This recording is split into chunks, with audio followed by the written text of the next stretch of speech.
Hello, my name is Peter Barry. I am a member also of the Ban the Bag and More group.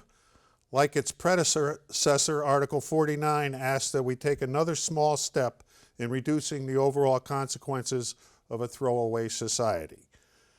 It proposes that the town file a home rule petition requiring that any business in Acton that provides a disposable checkout bag to a customer must charge a minimum amount for that bag. It meets the Acton Climate Action Plan's goal to streamline, prevent, reduce, and reuse waste. We banned plastic bags in 2019. Why this next step? Because we're looking for ways to help us all make the most environmentally friendly choice when we shop.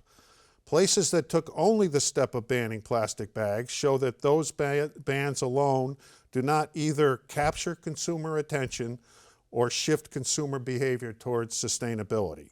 Bag charges significantly reduce the use of disposable bags. Why a minimum charge? Provide incentives to consumers and encourage conscious choice.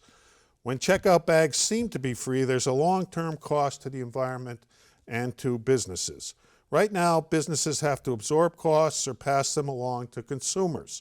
These increases are not clearly linked to the cost of bags. We can choose to avoid such costs by bringing our own bags. This proposal recognizes there are environmental impacts if we do not take responsibility to curb our rampant use of disposable checkout bags.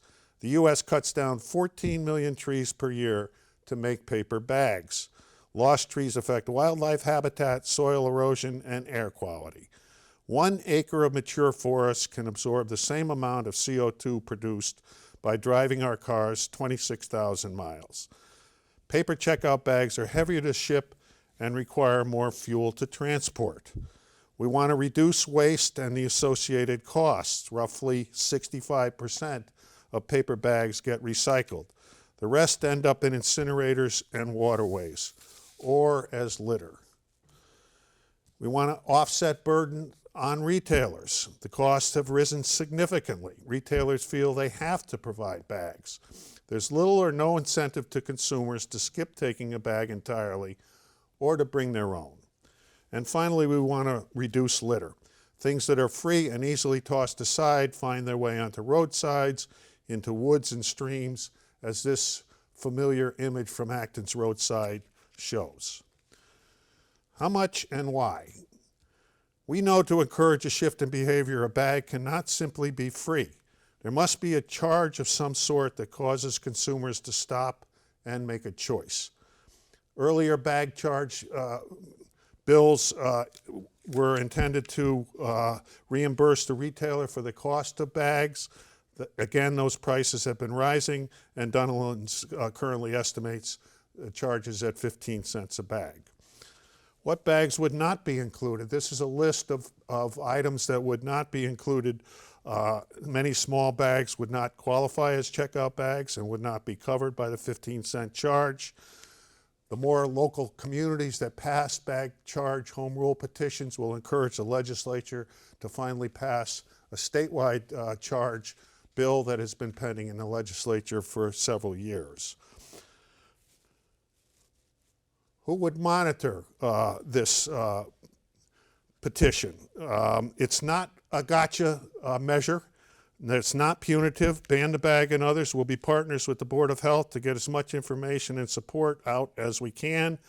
The Board of Health will be taking responsibility for monitoring as part of their environmental stewardship, and consumers can bring implementation questions to their attention.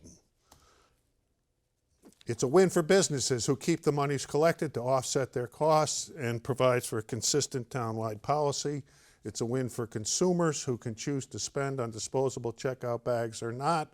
And again, the policy will be consistent townwide. Currently, some businesses in town, such as Idlewild, do charge for bags.